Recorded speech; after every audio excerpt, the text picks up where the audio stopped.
Check, check. Come on, let's all put our hands together. Hallelujah. Sing ನೂತನ ದಿನದಲ್ಲಿ ನನ್ನ ನಡೆಸು, ನೂತನ ಕೃಪೆಯಿಂದ ನನ್ನ ತುಂಬಿಸು. ನೂತನ ದಿನದಲ್ಲಿ ನನ್ನ ನಡೆಸು, ನೂತನ ಕೃಪೆಯಿಂದ ನನ್ನ ತುಂಬಿಸು. ಹೊಸ ಕೃಪೆಯ ನೀಡು ದೇವಾ, ಹೊಸ ಬಲವ ನೀಡು ದೇವಾ, ಹೊಸ ಕೃಪೆಯ ನೀಡು ದೇವಾ. ಹೌದು ಸ್ವಾಮಿ, ಹೊಸ ಬಲವ ನೀಡು ದೇವಾ. ನೂತನ ದಿನದಲ್ಲಿ ನನ್ನ ನಡೆಸು, ನೂತನ ಕೃಪೆಯಿಂದ ನನ್ನ ತುಂಬಿಸು. ಹಲ್ಲೆಲೂಯಾ. ನಿನ್ನನ್ನು ಆರಾಧಿಸುತ್ತೇವೆ ಸ್ವಾಮಿ. ನಾಚಿಕೆ ಬದಲಾಗಿ ಸ್ವಾಮಿ ನೀ ಮೇಲನ್ನು ನೀಡು ಸ್ವಾಮಿ. ನಾಚಿಕೆಗೆ ಬದಲಾಗಿ ಮೇಲನ್ನು ನೀಡು ದೇವಾ. ನಾಚಿಕೆಗೆ ಬದಲಾಗಿ ಮೇಲನ್ನು ನೀಡು ದೇವಾ. ಕಣ್ಣೀರಿಗೆ ಬದಲಾಗಿ for all that we have sown in tears, oh Lord, ಪರಮಾನಂದ ನೀಡು ದೇವಾ, ಪರಮಾನಂದ ನೀಡು ದೇವಾ. ಹಾಡೋಣ ಪ್ರಿಯರೇ, ಹೊಸ ಕೃಪೆ, ಹೊಸ ಕೃಪೆಯ ನೀಡು ದೇವಾ, ಹೊಸ ಬಲವ ನೀಡು ದೇವಾ. ನಮಗೆ ಬೇಕು ಸ್ವಾಮಿ ಹೊಸ ಕೃಪೆಯ ನೀಡು ದೇವಾ, ಹೊಸ ಬಲವ ನೀಡು ದೇವಾ. ನೂತನ ದಿನದಲ್ಲಿ ನನ್ನ ನಡೆಸು ಸ್ವಾಮಿ, ನೂತನ ಕೃಪೆಯಿಂದ ನನ್ನ ತುಂಬಿಸು. ನೂತನ ದಿನದಲ್ಲಿ ನನ್ನ ನಡೆಸು, ನೂತನ ಕೃಪೆಯಿಂದ ನನ್ನ ತುಂಬಿಸು. ಆಡೋಣ ಪ್ರಿಯ, तेरे नाम में चंगाई, तेरे नाम में रिहाई, तेरे नाम में भलाई. Amen. Oh, नाम में चंगाई. Come on all together. तेरे नाम में रिहाई, तेरे नाम में भलाई, तेरे नाम में, तेरे नाम की दुहाई. तेरे नाम में सब नाहों में पास, तेरे नाम में हम पाते हैं नज़ात. तेरे नाम में सब नाहों में पास. हालेलुया. तेरे नाम में हम पाते हैं नज़ात. Hallelujah. Yeshua, Yeshua, hallelujah. Yeshua, glory to your name, glory to your name. Yeshua, adona priya Yeshua, Yeshua, Yeshua, oh, oh, Yeshua, Yeshua, Yeshua, oh, Yeshua. तेरे नाम में अमीरी, तेरे नाम में अमीरी. हरुण प्रियरे, तेरे नाम में वो खुशी, तेरे नाम में सलामती, तेरे नाम की हो स्तुति. तेरे नाम में सब नामों में, तेरे नाम में हम पाते हैं नज़ात. One more time, let's sing. ನಿನ್ನ ನಾಮವು ಮೇಲಾದ ನಾಮವು, ನಿನ್ನ ನಾಮವು ಹೌದು ಸ್ವಾಮಿ, ಎಲ್ಲ ನಾಮಗಳಿಗಿಂತ ಮೇಲಾದ ನಾಮವು ಸ್ವಾಮಿ. ನಮ್ಮನ್ನು ಆರಾಧನೆ ಮಾಡ್ಲಿಕ್ಕೆ ಬಂದಿದ್ದೇವೆ. ಅದರಲ್ಲಿ ನಾವು ಬಿಡುಗಡೆ. ಅವರು ಪ್ರಿಯರೇ, ಅಂತರಾಳದ ನಾಡೋಣ. ಯೇಸುವೇ, ಯೇಸುವಾ. Be the church. Oh Swami Lord, you made us, oh God, oh, so that we will worship you, King of Kings.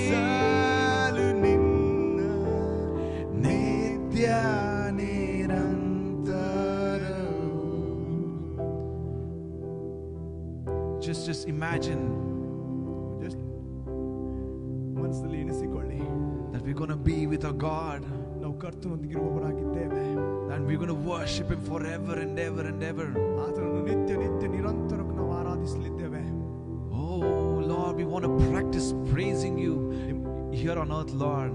ಇಲ್ಲಿ ನಾವು ನಿಮ್ಮನ್ನ ಆರಾಧನೆ ನಾವು ತಿಳ್ಕೊಳ್ತಾ ಇದ್ದೇವೆ ಸ್ವಾಮಿ. We give you the glory that is due to your name, King of Kings. ಓ ನಿಮಗೆ ಮಹಿಮೆ ಸಲ್ಲಿಸುತ್ತೇವೆ ರಾಜಾಧಿರಾಜನಾದ ನಿನಗೆ ಯೇಸುವೇ.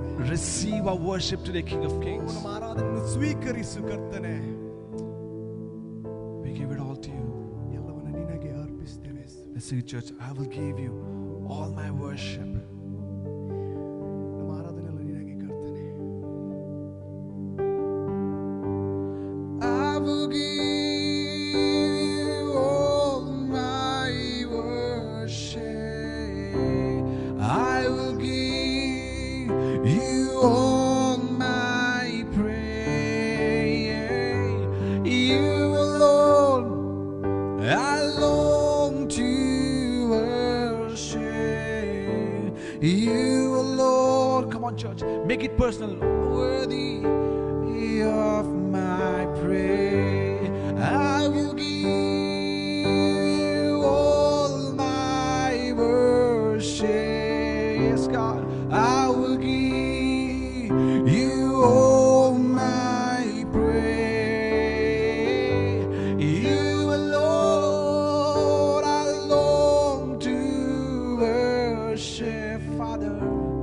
You alone are worthy of my praise. Let's sing it, just hallelujah. Praise awaits you. We give you all the glory, Father. ಎಲ್ಲ ಮಹಿಮೆ ನಿನಗೆ ಸ್ವಾಮಿ. Hadona. Hallelujah. Praise awaits you. We give you all our worship. Come on, church. Let's lift it up. Sing it louder. Oh, hallelujah. Praise awaits you. We give you all the glory.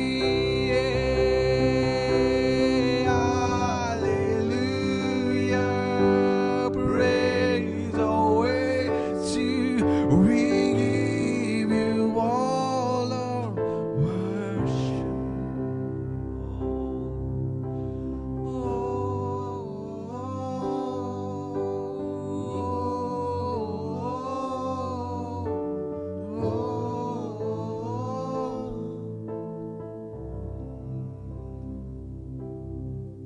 Church, our God is here. He's very much present with us. ನಮ್ಮ ದೇವರು ನಮ್ಮ ಸಂಗಡ ಇದ್ದಾನೆ ಸಭೆ. Let's make it a little more personal today. ನಮ್ಮನ್ನು ನಾವು ಅದನ್ನು ಸ್ವಂತಿಕೆಯಲ್ಲಿ ಒಪ್ಪಿಸಿಕೊಡುವ. Just honor the presence of our Lord today. ಆತನ ಪ್ರಸನ್ನತೆ ನಮ್ಮ ಸಂಗಡವಿದೆ. Let's just open our hearts and just say, Lord, I love you. ನಮ್ಮ ಹೃದಯಗಳನ್ನು ತೆರೆದು ಆತನಿಗೆ ಹೇಳುವ, ನಾವು ನಿನ್ನನ್ನು ಪ್ರೀತಿ ಮಾಡ್ತೇವೆ ದೇವರೇ. Let's tell him, Lord, there's none like you. ದೇವರಿಗೆ ಹೇಳಿ, ನಿನ್ನ ಹಾಗೆ ಯಾರು ಇಲ್ಲ. Oh, who could come down ಆತನು ಮೇಲಿಂದ ಕೆಳಗಿಳಿದು ಬಂದನು, and give us life for us as a ransom. ನಮಗೆ ಜೀವವನ್ನು ಕೊಟ್ಟನು. And that's why, Lord, you deserve all that we can come and give to you. ಆದ ಕಾರಣ ನೀನು ಎಲ್ಲ ಮಹಿಮೆಗೆ ಯೋಗ್ಯನಾಗಿದ್ದಿ ದೇವರೇ. We honor you in this place. ನಿನ್ನನ್ನು ನಾವು ಗೌರವಿಸ್ತೇವೆ ದೇವರೇ. Lord, we will keep on praising you endlessly, God. ನಿಮ್ಮನ್ನು ನಾವು ನಿತ್ಯ ನಿರಂತರವಾಗಿ ಆರಾಧಿಸ್ತೇವೆ And Swami. nothing can shut our mouth, Lord. ಯಾವುದು ನಮ್ಮ ಬಾಯನ್ನು ಮುಚ್ಚಲಿಕ್ಕೆ ಸಾಧ್ಯವಿಲ್ಲ. No famine, Lord. ಯಾವುದೇ ಬರಗಾಲ, No lockdown, God. ಯಾವುದೇ ಬಂದಂತ ಸ್ಥಿತಿಗಳು, Oh, nothing, Lord. No virus will stop us, Lord. ಯಾವುದು ಕೂಡ ಯಾವ ವೈರಾಣು ಕೂಡ ಇಲ್ಲ ಕರ್ತನೆ. Nothing will ever stop us, King Jesus. ಯಾವುದು ನಮ್ಮನ್ನು ನಿಲ್ಲಿಸಲಿಕ್ಕೆ ಸಾಧ್ಯ ಇಲ್ಲ ಯೇಸುವೇ. We praise you in this place. ಓ, ನಿನ್ನನ್ನು We praise you in this ಆರಾಧಿಸ್ತೇವೆ. place. ಓ, ಈ ಜಾಗದಲ್ಲಿ ನಿಮ್ಮನ್ನು ಸ್ತುತಿಸ್ತೇವೆ Oh, Swami. sing it just hallelujah. Praise awaits you. We give you all worship. Jesus. Oh, hallelujah. Praise awaits you. We give you all our worship. We honor you this place. ನಿಮ್ಮನ್ನು ಗೌರವಿಸ್ತೇವೆ ಸ್ವಾಮಿ. Be pleased with the worship, Lord. ಆರಾಧನೆಯಿಂದ ನೀನು ಮಹಿಮೆಗೊಳ್ಳು. For all that we can give, Lord, everything belongs to you, Jesus. ಏನು ಮಾಡ್ತಿದ್ದೇವೆ ಅದೆಲ್ಲ ನಿನಗೆ ಸಂಬಂಧಪಟ್ಟದ್ದು ಕರ್ತನೆ. We glorify your name. ನಿನ್ನ ನಾವು ಮಹಿಮೆ ಪಡಿಸ್ತೇವೆ ಯೇಸುವೇ. We bless you, God. ನಿಮ್ಮನ್ನು ಆಶೀರ್ವದಿಸ್ತೇವೆ ಸ್ವಾಮಿ.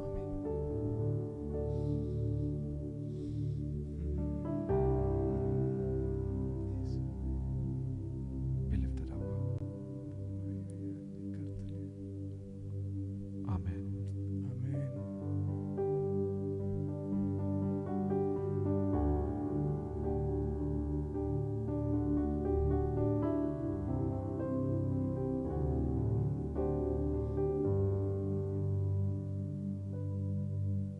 Praise the Lord and good morning. ಶುಭ ಮುಂಜಾನೆ ಮತ್ತು ದೇವರ ನಾಮಕ್ಕೆ ಸ್ತೋತ್ರವಾಗಲಿ. Once again we come back to you with the word of God this Friday morning. ಈ ಒಂದು ಶುಕ್ರವಾರ ಮುಂಜಾನೆಯಂದು ನಿಮ್ಮೊಂದಿಗೆ ದೇವರ ವಾಕ್ಯದೊಂದಿಗೆ ನಾವು ಬರುವವರಾಗಿದ್ದೇವೆ. As we bring the word online, ನಾವು ಈ ಒಂದು ದೇವರ ವಾಕ್ಯವನ್ನು ಆನ್ಲೈನ್ ಮುಖಾಂತರ ನಿಮಗೆ ತಲುಪಿಸುವಂತ ಸಮಯದಲ್ಲಿ many of you must be missing the live church. ನಾವು ಸಭೆಯಾಗಿ ಒಟ್ಟಾಗಿ ಸೇರಿ ಆರಾಧನೆ ಮಾಡುವುದನ್ನು ಕೆಲವು ಜನರು ನೀವು ಮಿಸ್ ಮಾಡ್ತಾ ಇರಬಹುದು. Or many of you may be finding it very convenient to worship and listen to the word of God at your homes. ಇನ್ನು ಅನೇಕ ಜನರಿಗೆ ಮನೆಯಲ್ಲೇ ಕೂತು ದೇವರನ್ನು ಆರಾಧನೆ ಮಾಡಲು ಆತನ ವಾಕ್ಯವನ್ನು ಕೇಳಲು ನಿಮಗೆ ಸುಲಭವಾಗಿರಬಹುದು. So what happens next? ನಮಗೆ ಬರುವಂತ ಮುಂದಿನ ಕಾರ್ಯವು ಏನಾಗಿದೆ? Isn't it better to continue worshiping online? ನಾವು ಆನ್ಲೈನ್ ಮುಖಾಂತರವಾಗಿ ಆರಾಧನೆ ಮಾಡೋದು ಉತ್ತಮವಾಗಿ ಕಾಣುತ್ತಲಿದೆಯೋ? You know, it's sometimes very difficult to get ready on a Sunday or a Friday morning, to get the children ready, iron your clothes and go to church. Isn't this more convenient? ನಾವು ಎಷ್ಟೋ ಬಾರಿ ಶುಕ್ರವಾರ ಎದ್ದು ನಮ್ಮ ಬಟ್ಟೆಗಳನ್ನು iron ಮಾಡಿ ಮಕ್ಕಳನ್ನು ready ಮಾಡಿ ಕರ್ಕೊಂಡು ಬರೋದಕ್ಕೆ ಬದಲಾಗಿ ಮನೆಯಲ್ಲಿ ಕೂತು ಆರಾಧನೆ ಮಾಡೋದು ಸುಲಭವಾಗಿ ಕಾಣಬಹುದು. Sometimes we can even get away from the problems of live church, or we have to meet those people whom we don't really like. ಕೆಲವು ಬಾರಿ ನಮ್ಮ ಸಭೆಯಲ್ಲಿ ಬರುವಂತ ಸ್ವಲ್ಪ ಜನರು ನಮಗೆ ಇಷ್ಟವಾಗುವುದಿಲ್ಲ, ಅವರು ನೋಡುವುದು ತಪ್ಪಿಸಿಕೊಳ್ಳಬಹುದು. Or you can avoid the heat of the sun and misunderstandings with people. ನಾವು ಇಲ್ಲಿ ಈ ಒಂದು ಬಿಸಿಲಿನಿಂದ ನಾವು ತಪ್ಪಿಸಿಕೊಳ್ಳಬಹುದು, ಈ ಜನರಲ್ಲಿ ಮಧ್ಯದಲ್ಲಿ ಬರುವಂತ ಒಂದು ಕಾರ್ಯಗಳಿಂದ ನಾವು ತಪ್ಪಿಸಿಕೊಳ್ಳಬಹುದು. And even online you can listen to better messages, visit other churches, which is very difficult to do when you are going offline. ನಾವು ಈ ಆನ್ಲೈನ್ ಮುಖಾಂತರವಾಗಿ ಅನೇಕ ಸಭೆಗಳಿಂದ ಬರುವಂತ ಸೇವೆಗಳನ್ನು ನಾವು ಆರಾಧನೆಗಳು ನೋಡಬಹುದು. ಅದು ನಾವು ಸಭೆಯಾಗಿ ಕೂಡಿ ಬಂದಾಗ ಆ ರೀತಿಯಾದ ಕಾರ್ಯಗಳು ಕಷ್ಟವಾಗಿರಬಹುದು. Some of us may be tempted to remain online even after the problem gets over. ಈ ಒಂದು ಸಮಸ್ಯೆ ಮುಗಿದ ನಂತರ ಸಹ ಅನೇಕ ಜನರಿಗೆ ಇದೇ ರೀತಿಯಾಗಿ ಆನ್ಲೈನ್ ಮುಖಾಂತರವಾಗಿ ಆರಾಧನೆ ಮಾಡುವುದು ಸುಲಭವೆಂದು ಅನಿಸಬಹುದು. So shall we see this morning what a church means? ಈ ಒಂದು ಮುಂಜಾನೆಯಲ್ಲಿ ಸಭೆ ಎಂದರೆ ಏನು ಹೇಳುತ್ತದೆ ದೇವರ ವಾಕ್ಯ ಎಂದು ನಾವು ನೋಡೋಣ. Why we cannot stay online forever? ನಾವು ಆನ್ಲೈನ್ ಮುಖಾಂತರವಾಗಿ ಸೇವೆ ಅಥವಾ ಆರಾಧನೆ ತುಂಬಾ ಸಮಯಗಳು ಮಾಡಕೂಡದು ಯಾಕೆ ಎಂದು ನಾವು ನೋಡೋಣ. Although it is easier and convenient to meet online, ನಾವು ಈ ರೀತಿಯಾಗಿ ಆನ್ಲೈನ್ ಮುಖಾಂತರವಾಗಿ ಸುಲಭವಾಗಿ ಮನೆಯಲ್ಲಿ ಕೂತಿ ನಾವು ಆರಾಧನೆ ಮಾಡುವಂತ ಸಮಯದಲ್ಲಿ God's purpose for his church is to meet together. ಆದ್ರೆ ದೇವರು ತನ್ನ ಒಂದು ಸಭೆಗೆ ಇಟ್ಟಿರುವಂತ ಒಂದು ಉದ್ದೇಶವು ನಾವು ಒಟ್ಟಾಗಿ ಸೇರಿ ಬರುವುದಾಗಿದೆ. In fact, we see in the New Testament, at the beginning of the church itself, they started meeting on the first day of the week. ನಾವು ದೇವರ ವಾಕ್ಯದಲ್ಲಿ ನೋಡುವುದಾದರೆ ವಾರದ ಮೊದಲನೇ ದಿನದಲ್ಲಿ ಎಲ್ಲರೂ ಒಟ್ಟಾಗಿ ಸೇರಿ ಬರುವುದನ್ನು ನಾವು ನೋಡುವರಾಗಿದ್ದೇವೆ. Meeting regularly in person is a characteristics of the early church. ನಾವು ಒಂದು ಸಭೆ ಮುಂಚಿನ ಸಭೆಯನ್ನು ನೋಡುವುದಾದರೆ ಒಟ್ಟಾಗಿ ಸೇರಿ ಬರುವುದೇ ಅವರ ಒಂದು ಉದ್ದೇಶವಾಗಿತ್ತು. Why do we need to meet together? ಯಾಕೆ ನಾವು ಒಟ್ಟಾಗಿ ಸೇರಿ ಬರಬೇಕಾಗಿದೆ? You know, many religions, they go to their temples or their places of worship whenever they want. They worship, they do some ritual and they come back. ನಾವು ಅನೇಕ ಒಂದು ಧಾರ್ಮಿಕಗಳನ್ನು ನಾವು ನೋಡುವುದಾದರೆ ಅವರಿಗೆ ಇಷ್ಟ ಬಂದಂತೆ ಅವರು ಸಮಯಕ್ಕೆ ಹೋಗುತ್ತಾರೆ, ಆರಾಧನೆ ಮಾಡುತ್ತಾರೆ, ಹಿಂದಿರುಗಿ ಬರುವವರಾಗಿದ್ದಾರೆ. But as far as church is concerned, there is a huge difference. ಆದರೆ ನಾವು ಸಭೆಯನ್ನು ಕುರಿತು ನೋಡುವುದಾದರೆ ಅದಕ್ಕೆ ಒಂದು ದೊಡ್ಡದಾದಂತ ವ್ಯತ್ಯಾಸವಿದೆ.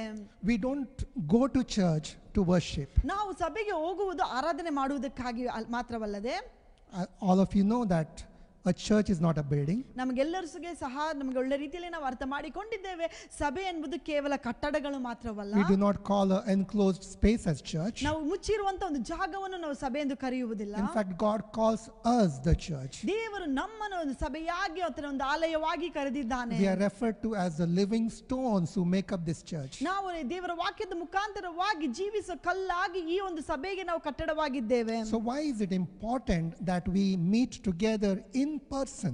ಯಾಕೆ ನಾವು ಒಟ್ಟಾಗಿ ಮನುಷ್ಯರಾಗಿ ಸೇರಿ ಬರುವುದು ಉತ್ತಮವಾಗಿದೆ, ಮುಖ್ಯವಾಗಿದೆ?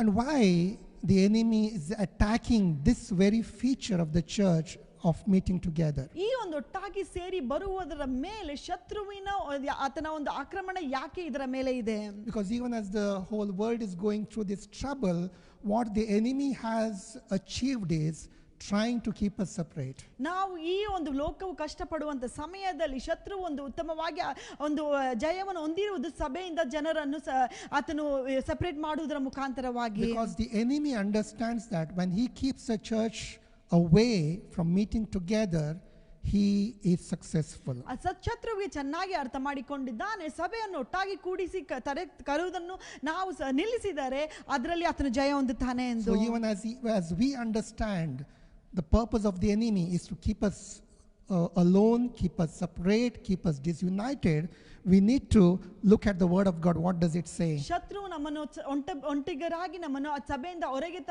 ತರಲು ಕಾಯುವಂತ ಸಮಯದಲ್ಲಿ ದೇವರ ವಾಕ್ಯವು ಏನು ಹೇಳುತ್ತದೆ ಎಂದು ನಾವು ನೋಡೋಣ. Psalm 68 verse says that God sets the solitary or the lonely in families. ದೇವರು ಕೀರ್ತನೆ 68:6ನೇ ವಾಕ್ಯದಲ್ಲಿ ಹೇಳುತ್ತದೆ, ಒಬ್ಬಂಟಿಗಾರಾಗಿರುವುದನ್ನು ದೇವರು ಕುಟುಂಬಕ್ಕೆ ಸೇರಿಸುವನಾಗಿದ್ದಾನೆ ಎಂದು. God's purpose is never for man to be alone. ದೇವರ ಒಂದು ಚಿತ್ತವು ಮನುಷ್ಯನು ಒಬ್ಬಂಟಿಗನಾಗಿ ಇರುವುದು ಆತನ ಚಿತ್ತವಲ್ಲ. That's what he declared right in the book of Genesis. ಅದನ್ನು ದೇವರು ಆದಿಕಾಂಡದಲ್ಲಿ ಆತನು ಹೇಳುವನಾಗಿದ್ದಾನೆ. It is not good for man to be alone. ಈ ಮನುಷ್ಯನು ಒಬ್ಬಂಟಿಗನಾಗಿರುವುದು ಒಳ್ಳೆಯದಲ್ಲ. That's why he created a life made for him. ಅದಕ್ಕಾಗಿ ತನಗೆ ಒಂದು ಪತ್ನಿಯನ್ನು ಆತನು ಉಂಟು ಮಾಡುತ್ತಾನೆ.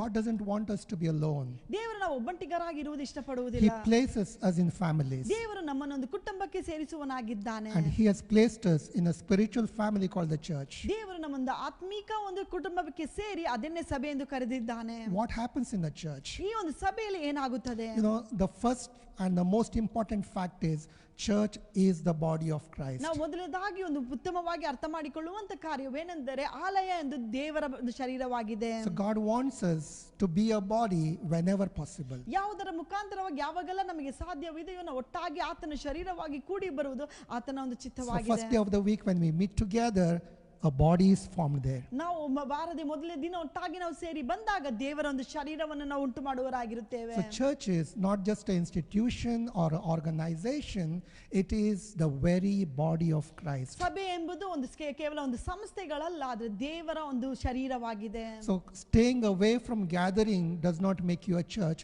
Coming together with other people makes you a church. ನಾವು ಒಬ್ಬಂಟಿಗರಾಗಿರುವುದು ನಮ್ಮನ್ನು ಸಭೆಯಾಗಿ ಮಾರ್ಪಡಿಸುವುದಿಲ್ಲ. ನಾವು ಒಟ್ಟಾಗಿ ಸೇರಿ ಬಂದಾಗ ಮಾತ್ರ ದೇವರ ಸಭೆಯಾಗಿ ಆತನ ಒಂದು ಶರೀರವಾಗಿ ಮಾರ್ಪಡುತ್ತೇವೆ. Number 2, church is a reflection of what happens in heaven. ನಾವು ಎರಡನೇದಾಗಿ ಅರ್ಥ ಮಾಡಿಕೊಳ್ಳುವಂತ ಕಾರ್ಯವೇನೆಂದರೆ ಆಲಯವೆಂದು ಪರಲೋಕದಲ್ಲಿ ನಡೆಯುವಂತ ಕಾರ್ಯಗಳಿಗೆ ಒಂದು ತೇಜಸ್ಸನ್ನು ಅದನ್ನು ವ್ಯರ್ಥಪಡಿಸುವಂತದ್ದಾಗಿದೆ. You know, there is worship ongoing in heaven even now. ನಮಗೆ ಚೆನ್ನಾಗಿ ಅರ್ಥ ಮಾಡಿಕೊಂಡಿದ್ದೇವೆ, ಪರಲೋಕದಲ್ಲಿ ಈಗೂ ಸಹ ಆರಾಧನೆ ನಡೆಯುತ್ತಲೇ ಉಂಟು. When we meet together and worship together, we are joining the angels, the millions and millions of angels in worshiping God. ನಾವು ಒಟ್ಟಾಗಿ ಸಭೆಯಾಗಿ ಸೇರಿ ಬಂದು ಆರಾಧನೆ ಮಾಡುವಂತ ಸಮಯದಲ್ಲಿ ಪರಲೋಕದಲ್ಲಿರುವಂತ ದೂತರೊಂದಿಗೆ ಸೇರಿ ನಾವು ಸಹ ಆತನನ್ನು ಆರಾಧನೆ ಮಾಡುವರಾಗಿರುತ್ತೇವೆ. The third thing that happens is God likes to and loves to speak to his people in a congregation. ದೇವರು ಮೂರನೇದಾಗಿ ದೇವರು ತನ್ನ ಜನರೊಂದಿಗೆ ಒಂದು ಗುಂಪಿನಲ್ಲಿ ಮಾತನಾಡಲು ಇಷ್ಟಪಡುವನಾಗಿದ್ದಾನೆ. God loves to speak to us in a gathering. ದೇವರು ನಾವು ಒಟ್ಟಾಗಿ ಸೇರಿ ಬಂದಾಗ ನಮ್ಮೊಂದಿಗೆ ಮಾತನಾಡಲು ಆತನು ಇಷ್ಟಪಡುವನಾಗಿದ್ದಾನೆ. Yes, he does speak to us through his word even when we are alone and to our heart. ನಮ್ಮ ಖಂಡಿತವಾಗಿ ನಾವು ಒಬ್ಬರಾಗಿರುವಾಗ ದೇವರು ತನ್ನ ವಾಕ್ಯದ ಮುಖಾಂತರ ನಮ್ಮೊಂದಿಗೆ ಮಾತನಾಡುವನಾಗಿದ್ದಾನೆ. But he also gives us instructions. He gives us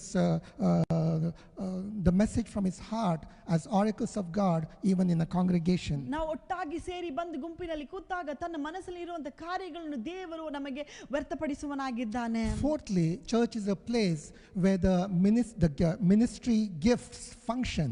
ನಾವು ನಾಲ್ಕದನಾಗಿ ನೋಡುವುದಾದರೆ ದೇವರು ನಮಗೆ ಕೊಟ್ಟಿರುವಂತ ತಲಾಂತುಗಳು ಉಪಯೋಗವಾಗುವುದು ಒಂದು ಸಭೆಯಲ್ಲಿ. The apostles and the prophets, the pastors, the teachers and the evangelists, they come together and bless. They can only bless the body of Christ when it's gathered together. ದೇವರ ಆಲಯದಲ್ಲಿ ಅಪೊಸ್ತಲರು, ಸಭೆಯ ಒಂದು ಹಿರಿಯರು, ಸಭೆಯ ಒಂದು ಬೋಧನೆ ಮಾಡುವ ಪ್ರತಿಯೊಬ್ಬರು ಬಂದು ಸಭೆಯಲ್ಲಿ ಮಾತ್ರ ತಮ್ಮ ಸೇವೆಗಳನ್ನು ಮಾಡಲು ಸಾಧ್ಯವಾಗುತ್ತದೆ. So as a church, only as a church is able to recognize these ministries and allow them to function for the edification or the strengthening or the building up of the body of Christ. ಈ ಒಂದು ಸೇವೆಗಳ ಮುಖಾಂತರವಾಗಿ ಮಾತ್ರವೇ ಸಭೆಯಾಗಿ ಒಟ್ಟಾಗಿ ಕೂಡಿ ಬಂದು ದೇವರ ಒಂದು ಶರೀರವನ್ನು ನಾವು ಪ್ರೋತ್ಸಾಹಿಸಿ ಆತನಿಗೆ ಮಹಿಮೆ ಪಡಿಸಲು ಸಾಧ್ಯವಾಗುತ್ತದೆ. Number 5, a church is a place where we come together and every bone, every joint, every nerve, every organ of the body comes together and finds its place. ನಾವು ಸಭೆಯನ್ನು ನೋಡಬೇಕಾದ್ರೆ ಪ್ರತಿಯೊಂದು ಕಾರ್ಯಗಳು ಒಂದು ಇರುವಂತ ಒಂದು ಮೂಳೆಗಳಾಗಿರಬಹುದು, ಒಂದು ನರ್ವ್ಗಳಾಗಿರೋ ಒಟ್ಟಾಗಿ ಸೇರಿ ಬಂದು ತನ್ನ ಒಂದು ಕಾರ್ಯವನ್ನು ನೆರವೇರಿಸಲು ಸಭೆಯ ಮುಖಾಂತರ So never ಸಾಧ್ಯವಾಗುತ್ತದೆ. think that sitting at home alone, away from the problems of the church, you will find perfection or you'll find meaning in God. ದೇವರ ಒಂದು ಸಭೆಯನ್ನು ಬಿಟ್ಟು ಅದರಲ್ಲಿ ಬರುವಂತ ತೊಂದರೆಗಳಿಂದ ತಪ್ಪಿಸಿಕೊಂಡು ಮನೆಯಲ್ಲಿ ಕೂತು ಪ್ರಾರ್ಥನೆ ಮಾಡುವುದರಿಂದ, ಆರಾಧನೆ ಮಾಡುವುದರಿಂದ ಅದು ಉತ್ತಮವಾಗಿರುವ ಕಾರ್ಯವೆಂದು ಎನಿಸಿಕೊಳ್ಳಬೇಡಿರಿ. Because God's plan and God's will for you is to grow in His body. ದೇವರ ಒಂದು ಚಿತ್ತವು, ದೇವರ ಒಂದು ಉದ್ದೇಶವು ನಮ್ಮ ಜೀವಿತದಲ್ಲಿ ಆತನ ಒಂದು ಶರೀರದೊಂದಿಗೆ ಸೇರಿ ನಾವು ಆತನನ್ನು ಆರಾಧನೆ ಮಾಡುವುದು. Also your purpose is not just to know God and go to heaven, but your purpose is to be fruitful and be a blessing to someone else in the body of Christ. ನಾವು ಜೀವಿತದಲ್ಲಿ ದೇವರನ್ನು ಅರ್ಥ ಮಾಡಿಕೊಂಡು ಪರಲೋಕಕ್ಕೆ ಹೋಗುವುದು ಮಾತ್ರ ನಮ್ಮ ಜೀವಿತದ ಉದ್ದೇಶವಲ್ಲದೆ, ನಾವು ಸಭೆಯಲ್ಲಿ ಒಟ್ಟಾಗಿ ಸೇರಿಕೊಂಡು ನಮ್ಮ ಫಲಗಳ ಮುಖಾಂತರವಾಗಿ ಅನೇಕರನ್ನು ಆಶೀರ್ವಾದ ಮಾಡುವುದು ಸಹ ಆಗಿದೆ. The enemy wants you to be alone. ಶತ್ರುವಿಗೆ ನಾವು ಒಬ್ಬಂಟಿಗರಾಗಿರುವುದನ್ನು ಇಷ್ಟಪಡುವನಾಗಿದ್ದಾನೆ. Because then he can bring doubts and discouragements in your life. ನಾವು ಒಬ್ಬಂಟಿಗರಾಗಿರುವಾಗ ಶತ್ರು ನಮ್ಮ ಜೀವಿತದಲ್ಲಿ ಅನೇಕ ರೀತಿಯಾದ ಶೋಧನೆಗಳು, ಅನೇಕ ರೀತಿಯಾದಂತ ಸಮಸ್ಯೆಗಳನ್ನು ಉಂಟು ಮಾಡುವನಾಗಿದ್ದಾನೆ. But in the church, when you are with others, that is the place God can bring you encouragement and God can bring you support. ನೀವು ಒಟ್ಟಾಗಿ ಸೇರಿ ಬಂದು ಸಭೆಯಾಗಿ ಸೇರಿದಾಗ ಮಾತ್ರ ಅನೇಕರ ಜೀವಿತ ಮುಖಾಂತರವಾಗಿ ದೇವರು ನಿಮ್ಮನ್ನು ಪ್ರೋತ್ಸಾಹಿಸಿ ಅದರ ಮುಖಾಂತರ ಒಂದು ಬಲವನ್ನು, ಒಂದು ಸಪೋರ್ಟ್ ಅನ್ನು ಕೊಡುವನಾಗಿದ್ದಾನೆ. We think that the unity in the body of Christ can be brought only when the Holy Spirit comes. ನಾವು ಎಷ್ಟು ಬಾರಿ ಅನಿಸಿಕೊಳ್ಳುತ್ತೇವೆ ಒಂದು ಸಭೆಯಲ್ಲಿ ಒಂದು ಹೊಂದಾಣಿಕೆ ಬರುವುದು ಪವಿತ್ರಾತ್ಮನ ಮುಖಾಂತರವಾಗಿ That ಎಂದು. man cannot try to bring in unity. ಮನುಷ್ಯನ ಮುಖಾಂತರವಾಗಿ ಒಂದು ಹೊಂದಾಣಿಕೆ ಬರುವುದು ಅಸಾಧ್ಯವಾಗಿದೆ ಎಂದು ಎನಿಸುತ್ತೇವೆ. But if you go to the book of Acts, there is something very interesting there. ನಾವು ಅಪೊಸ್ತಲರ ಒಂದು ಪುಸ್ತಕದಲ್ಲಿ ನೋಡುವುದಾದರೆ ಒಂದು ಉತ್ತಮವಾದ ಕಾರ್ಯವನ್ನು ಅಲ್ಲಿ ಬರೆದಿದೆ. In the first chapter itself, even before the Holy Spirit has fallen, Bible says they were together in one accord. ನಾವು ಅಪೊಸ್ತಲರಲ್ಲಿ ನೋಡುತ್ತೇವೆ ಪರಿಶುದ್ಧಾತ್ಮನು ಇಳಿದು ಬರಿದುಕ್ಕಿಂತ ಮುಂಚಿತವಾಗಿ ಎಲ್ಲರೂ ಒಟ್ಟಾಗಿ ಸೇರಿ ಬಂದು ಒಂದೇ ಮನಸ್ಸುಳ್ಳವರಾಗಿದ್ದರು ಎಂದು. In fact, the Holy Spirit fell on a group of people who were already there in one accord. ಅಲ್ಲಿ ಒಂದಾಗಿ ಸೇರಿ ಬಂದು ಒಂದೇ ಮನಸ್ಸಿನಲ್ಲಿ ಇದ್ದಾಗ ಮಾತ್ರ ಪವಿತ್ರಾತ್ಮನಲ್ಲಿ ಇಳಿದು ಬರುವುದನ್ನು ನಾವು ನೋಡುವರಾಗಿದ್ದೇವೆ. In fact, unity is not just the fruit of the Spirit, it is also a human decision. ನಾವು ಒಟ್ಟಾಗಿ ಸೇರಿ ಬರುವುದು, ಒಂದಾಗಿ ಇರುವುದು ಒಂದು ದೇವರ ಒಂದು ಪವಿತ್ರಾತ್ಮನ ಫಲಗಳು ಮಾತ್ರವಲ್ಲದೆ ನಾವು ತೆಗೆದುಕೊಳ್ಳುವಂತ ನಿರ್ಧಾರವೂ ಸಹ ಆಗಿದೆ. You don't need to wait for God to bring unity. You can decide to create unity. ದೇವರು ಬಂದು ನಮ್ಮನ್ನು ಒಟ್ಟಾಗಿ ಸೇರಿಸಬೇಕೆಂದು ಕಾಯುವುದಕ್ಕಿಂತ ಬದಲಾಗಿ ನಾವೇ ಅದಕ್ಕೆ ಒಂದು ಹೆಜ್ಜೆಯನ್ನು ಇಟ್ಟು ನಾವು ಒಂದಾಗಿ ಸೇರಬಹುದು. If you see in the book of Ezekiel, where God takes prophet Ezekiel in the spirit to the valley of the dry bones. ನಾವು ನೋಡುವುದಾದ್ರೆ ಎಜೆಕಲ್ ಪುಸ್ತಕದಲ್ಲಿ ಪ್ರವಾದಿಯಾದಂತ ಎಜೆಕಲನ್ನು ದೇವರು ಒಂದು ಒಣಗಿ ಹೋಗಿರುವಂತ ಮೂಳೆಗಳ ಮಧ್ಯದಲ್ಲಿ ಇರುವಂತ ಜಾಗಕ್ಕೆ ತೆಗೆದುಕೊಂಡು ಹೋಗುತ್ತಾನೆ. Even as prophet Ezekiel brings the prophetic word to the dry bones, Bible says that the bones began to come together. ನಾವು ನೋಡುತ್ತೇವೆ ದೇವರ ತನ್ನ ವಾಕ್ಯದ ಮುಖಾಂತರವಾಗಿ ಅಲ್ಲಿ ಪ್ರವಾದನೆ, ಒಂದು ಒಣಗಿ ಹೋಗಿರುವಂತ ಎಲುಬುಗಳಿಗೆ ಪ್ರವಾದನೆ ಎಂದು ಹೇಳಿದಾಗ ಅವರು ಒಟ್ಟಾಗಿ ಸೇರಿ ಬರುವುದನ್ನು ನಾವು ನೋಡುತ್ತೇವೆ. Even when the breath of life had not entered the bones, even when they were still, ಸಭೆಗೆ ಸೇರುತ್ತೇನೆ, ನಾನು ಅದರಲ್ಲಿ ಪಾಲ್ಗೊಳ್ಳುತ್ತೇನೆ ಎಂದಕ್ಕೆ ಬದಲಾಗಿ when I experience or feel the presence of the Holy Spirit, then I will search for a like-minded group and join them. ದೇವರು ನನ್ನ ಆತ್ಮದ ಮುಖಾಂತರ ತುಂಬಿಸಿ ಅದ ನಂತರ ನನಗೆ ಇಷ್ಟವಾಗಿರುವಂತ ಜಾಗಗಳಲ್ಲಿ ಹೋಗಿ ನಾನು ಆರಾಧನೆ ಮಾಡುತ್ತೇನೆ ಎಂದು ಕಾಯಬಾರದು. Even when you are feeling like a dry bone, ನೀವು ನಿಮ್ಮ ಜೀವಿತದಲ್ಲಿ ಒಣಗಿನ ಎಲುಬು ನೀತಿ ನೀವು ಪರಿಸ್ಥಿತಿ ಇದ್ದಾಗ, even when the breath of life has not entered you, ದೇವರ ಒಂದು ಶ್ವಾಸವು ನಮ್ಮ ಜೀವಿತದಲ್ಲಿ ಬರದೇ ಇರುವಂತ ಸಮಯದಲ್ಲೂ you can make a decision. ನಿಮ್ಮ ಜೀವಿತದಲ್ಲಿ ನೀವು ಒಂದು ನಿರ್ಧಾರವನ್ನು ತೆಗೆದುಕೊಳ್ಳಬಹುದು. Because when you hear the prophetic word of God, ದೇವರ ಒಂದು ಪ್ರವಾದನೆ ವಾಕ್ಯವನ್ನು ನೀವು ಕೇಳಿದಾಗ, that's when the bones come together. ಆ ಒಂದು ಸಮಯದಲ್ಲಿ ಎಲ್ಲ ಒಂದು ಮೂಳೆಗಳು ಒಟ್ಟಾಗಿ ಸೇರಿ ಬರುವುದನ್ನು ನಾವು ನೋಡುತ್ತೇವೆ. And when the bones come together, ಈ ಒಂದು ಮೂಳೆಗಳು ಒಟ್ಟಾಗಿ ಸೇರಿ ಬಂದಾಗ, that's where the Spirit of God decides to come and fill them with the life of breath of life. ಆ ಒಂದು ಸಮಯದಲ್ಲಿ ದೇವರು ತನ್ನ ಆತ್ಮದ ಮೂಲಕ ಬಂದು ನಮಗೆ ಶ್ವಾಸವನ್ನು ಕೊಡುವನಾಗಿದ್ದಾನೆ. That's why we need to to understand what the enemy is doing in the church. ನಾವು ಅದಕ್ಕಾಗಿ ಸರಿಯಾಗಿ ಅರ್ಥ ಮಾಡಿಕೊಳ್ಳಬೇಕು, ಶತ್ರು ನಮ್ಮ ಸಭೆಗಳಲ್ಲಿ ಏನನ್ನು ಮಾಡಲು ಇಚ್ಛೆಯುಳ್ಳವನಾಗಿದ್ದಾನೆ ಎಂದು. And the enemy thinks that by maintaining social distancing he is going to win. ಶತ್ರು ಎನಿಸಿಕೊಳ್ಳಬಹುದು ನಾವು ಒಂದು ಸೋಷಿಯಲ್ ಡಿಸ್ಟೆನ್ಸ್ ಮೇಂಟೈನ್ ಮಾಡುವಂತ ಮುಖಾಂತರವಾಗಿ ಆತನು ಜಯ ಹೊಂದಬಹುದೆಂದು. But we will overcome. ಆದ್ರೆ ನಾವು ಇದನ್ನು ಜಯವನ್ನು ಹೊಂದುವರಾಗಿದ್ದೇವೆ. We will not sit at home. ನಾವು ಮನೆಗಳಲ್ಲಿ ಕೂರುವವರಾಗಿರುವುದಿಲ್ಲ. We will pray the heavens and destroy this thing. ನಾವು ಪರಲೋಕಕ್ಕೆ ಮುಖಾಂತರ ಪ್ರಾರ್ಥನೆಗಳನ್ನು ಮಾಡಿ ಈ ಒಂದು ಎಲ್ಲಾ ಕಾರ್ಯಗಳನ್ನು ನಾಶ ಮಾಡುವವರಾಗಿದ್ದೇವೆ. We will use the online facilities forever. ನಾವು ಒಂದು ಆನ್ಲೈನ್ ಕಾರ್ಯಗಳನ್ನು ನಾವು ಯೂಸ್ ಮಾಡಬಹುದು. We will use it forever. ನಾವು ಒಂದು ನಿರಂತರಕ್ಕೂ ನಾವು ಇದನ್ನು ಉಪಯೋಗ ಮಾಡಿಕೊಳ್ಳಬಹುದು. But also we will meet together. ಅದರ ಮುಖಾಂತರ ನಾವು ಸಹ ಒಟ್ಟಾಗಿ ಕೂಡಿ ಬರುವವರಾಗಿರುತ್ತೇವೆ. Because it's when the church comes together there is power. ಸಭೆಯು ಒಟ್ಟಾಗಿ ಸೇರಿ ಬಂದಾಗ ಅಲ್ಲಿ ಬಲವಿರುತ್ತದೆ. When the church comes together there is unity. ಸಭೆಯು ಒಟ್ಟಾಗಿ ಸೇರಿ ಬಂದಾಗ ಅಲ್ಲಿ ಒಂದು ಅನ್ಯೋನ್ಯತೆ ಇರುತ್ತದೆ. When the church comes together there is counsel and comfort. ಅಲ್ಲಿ ಸಭೆಯು ಒಟ್ಟಾಗಿ ಸೇರಿ ಬಂದಾಗ ಅಲ್ಲಿ ಒಂದು ಕಾರ್ಯಗಳಿಗೆ ನಮಗೆ ಒಂದು ಉತ್ತರವನ್ನು ಸಿಗುವಂತದಾಗಿರುತ್ತದೆ. Our place is not in the front of the TV screens or our mobile screens. ನಾವು ನಮ್ಮ ಟಿವಿಗಳ ಮುಂದೆ ಕೂತಿಕೊಳ್ಳುವುದು ಅಥವಾ ನಮ್ಮ ಮೊಬೈಲ್ಗಳ ಮುಂದೆ ಕೂತಿಕೊಳ್ಳುವುದು ನಮ್ಮ ಒಂದು ಜಾಗವಲ್ಲ. So church, do not be comfortable watching this message on your mobile, on your TV. ನಿಮ್ಮ ಟಿವಿ ಅಥವಾ ನಿಮ್ಮ ಮೊಬೈಲ್ ಮುಖಾಂತರವಾಗಿ ಈ ಒಂದು ಸಂದೇಶವನ್ನು ಕೇಳಿಕೊಂಡು ಅದರಲ್ಲೇ ನೀವು ಇರಬೇಡಿರಿ. Have a desire in your heart that one day I will be back in my church. ಒಂದು ಆಸೆ ನಿಮ್ಮಲ್ಲಿ ಹುಟ್ಟಬೇಕು, ನಾನು ಹಿಂದಿರುಗಿ ನನ್ನ ಸಭೆಗೆ ಸೇರೋನಾಗಿದ್ದೇನೆ I ಎಂದು. will praise my God in the midst of the congregation. ನಾನು ಜನರೊಂದಿಗೆ ಸೇರಿ ಅದರ ಮಧ್ಯದಲ್ಲಿ ನಾನು ದೇವರನ್ನು ಆರಾಧನೆ ಮಾಡುತ್ತೇನೆ. That I will be a voice of encouragement to my brothers and my sisters. ನನ್ನ ಸಹೋದರ ಸಹೋದರಿಗೆ ನಾನು ಒಂದು ಪ್ರೋತ್ಸಾಹ ಕೊಡುವಂತ ಒಂದು ಸ್ವರವಾಗಿರುತ್ತೇನೆ. That I will not stay alone because of some things that happened in my local church. ನನ್ನ ಒಂದು ಕಾರ್ಯಗಳು ನನ್ನ ಜೀವಿತದಲ್ಲಿ ಆಗಿದ್ದರ ಮುಖಾಂತರವಾಗಿ ನಾನು ಅದಕ್ಕಾಗಿ ನಾನು ಒಪ್ಪಿಸಿಕೊಡುವುದಿಲ್ಲ. I will not remain satisfied in listening to some great preacher's message on TV or on mobile. TV ಅಥವಾ ಮೊಬೈಲಿನ ಮುಖಾಂತರವಾಗಿ ಉತ್ತಮವಾಗಿರುವಂತ ಸಂದೇಶರು ಕೊಡುವಂತ ಒಂದು ಸಂದೇಶಗಳ ಮೂಲಕವಾಗಿ ನಾನು ತೃಪ್ತಿಗೊಳ್ಳುವುದಿಲ್ಲ. But I will pray and I will see the end of this thing that keeps us away from God and His church. ಇದಕ್ಕಾಗಿ ನಾನು ಪ್ರಾರ್ಥನೆ ಮಾಡಿ ಯಾವ ಕಾರ್ಯಗಳು ನಮ್ಮ ಸಭೆಯಿಂದ ದೂರಪಡಿಸುತ್ತಿದೆಯೋ ಅದಕ್ಕಾಗಿ ನಾನು ಪ್ರಾರ್ಥನೆ ಮಾಡುತ್ತೇನೆ. And I'll wait for the day when I can go to my local church and grow in the word of God. ನಾನು ಕಾಯುತ್ತೇನೆ ನನ್ನ ಸಭೆಗೆ ನಾನು ಹೋಗಿ ಸೇರಿಸಿಕೊಂಡು ದೇವರ ಒಂದು ವಾಕ್ಯದಲ್ಲಿ ಬೆಳೆಯುವುದಕ್ಕಾಗಿ.